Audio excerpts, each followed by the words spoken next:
Business విషయానికి వస్తే stock మార్కెట్లు ఇవాళ జెట్ స్పీడ్ తో దూసుకెళ్లాయి. సెన్సెక్స్ ఏకంగా 480 పాయింట్లు పెరిగి 27,112 వద్ద ముగిసింది.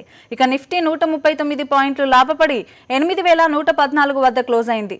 అమెరికా నుంచి వచ్చిన పాజిటివ్ సంకేతాలు మార్కెట్లు దూసుకుపోవడానికి ప్రధాన కారణంగా నిలిచాయి. ఫెడరల్ రిజర్వ్ వడ్డీ రేట్లు పెంచే నిర్ణయాన్ని వాయిదా వేయడంతో ఇన్వెస్టర్లలో ఉత్సాహం ఉరకలు వేసింది.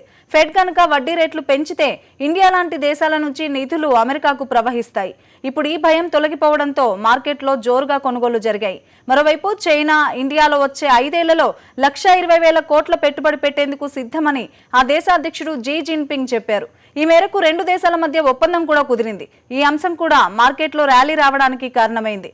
బంగారం విషయానికి వస్తే ఇంటర్నేషనల్ మార్కెట్లో ఔన్స్ ధర 8.5 నెలల కనిష్ట స్థాయిలో ట్రేడ్ అవుతోంది.